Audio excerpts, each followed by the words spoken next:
I'm Nando Rodriguez, your breakthrough coach, and today it's all about what imposter syndrome feels like for women entrepreneurs, because if you didn't know, now you do. Entrepreneurs, do you ever feel like giving up? Like everywhere you look, your efforts are not reaping the clients, the satisfaction, the success you're looking to achieve? As an entrepreneur, you have a goal, a mission, an impact you've set out to create. And if that's not happening with enough time, there's a monumental shift in how you see your business, your service, your product, and then you internalize it. And it sounds like, well, what am I doing wrong? What's wrong with me? In today's video, I go over what imposter syndrome feels like for women entrepreneurs and give you, at the end, my 3-step inquiry technique proven to conquer it. So are you ready to dive in? Give me a thumbs up and let's go.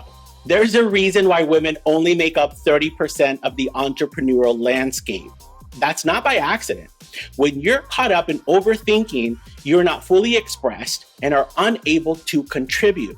Whether that's like in a meeting where it's crucial for you to bring your expertise to the table, or setting up the camera and having fun with your YouTube videos to expand your business, or when you get caught up and you speak on a panel or a lecture and your confidence is shook. And there you are, feeling like an unaccomplished fraud. Here's a little story I want to share with you. So before I got into coaching, I was working as the head of employer branding for a particular media company in New York City. And I was 2 years in the role when there became escalating friction between my department and another department. And day after day, something new would arise and I'd get angry, upset, and rush to my boss, who was the head of HR. So day in and day out, something new, I'd rush to my boss. Another thing, I'd rush to my boss. Something else would pop up, I'd rush to my boss. I'd get a text, go to my boss. Get an email, go to my boss. You get the world of it, right? And eventually something huge occurred that I scheduled a breakfast with my boss to discuss, like, what's happening here? I can't do my job if this is constant bickering, if this constant bickering keeps happening on the daily. And there I was sitting across from her, and as she was putting some hot sauce on her eggs, I said to her, I can't take this anymore. Our work is going to suffer and we won't be able to recruit the amount of people needed for the huge wins the company is getting. And as she put the cap back on the hot sauce, she looked me straight in the eyes and said, and I can't take having to fight all your battles for you. You're going to have to figure this one out.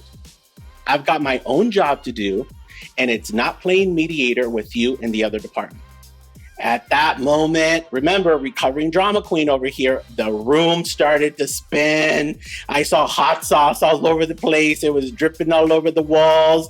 I was feeling hot, embarrassed, emotional. I wanted to cry. I wanted to throw her eggs across the room.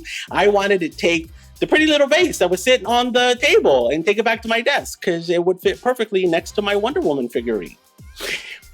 But at that time, my boss became not the enemy, but not my friend.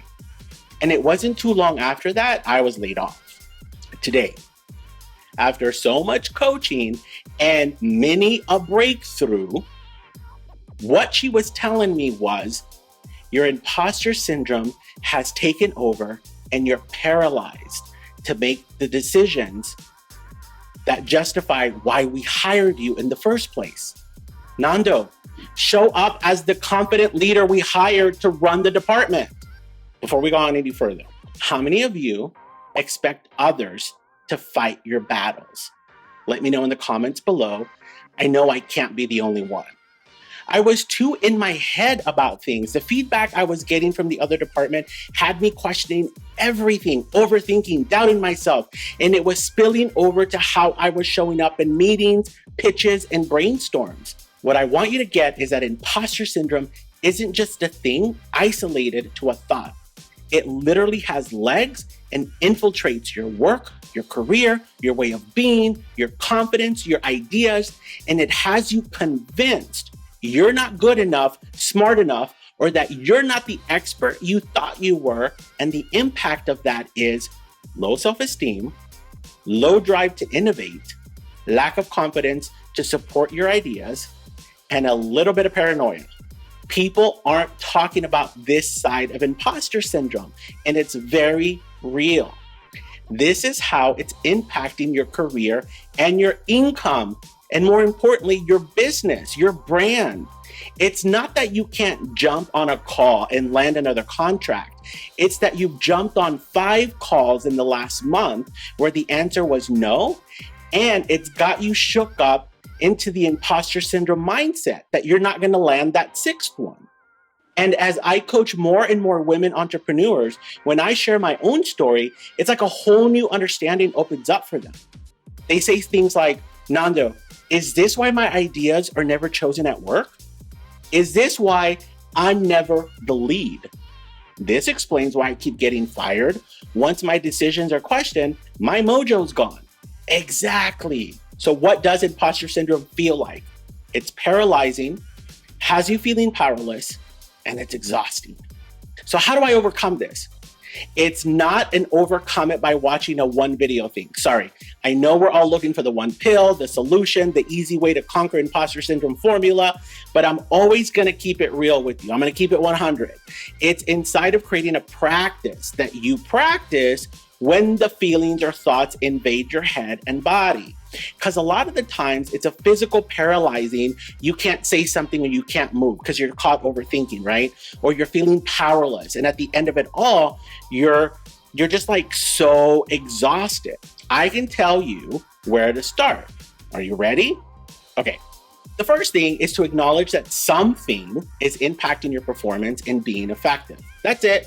No judgment, no make wrong. In fact, researchers are hypothesizing that there is a systematic gender-based difference in the relationship between business owners, entrepreneur orientation, venture performance, and venture success. Nando, what does all that mean? It means, do men and women entrepreneur differently? Yeah, they do. First of all, because only 30% of women are in the game. So that tells us something right off the bat. Should it be that way? I don't think so.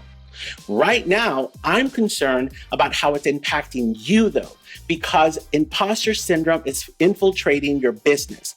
If it's affecting your ability to be effective, no clients, no money, no impact, no influence, we have to look at the gap.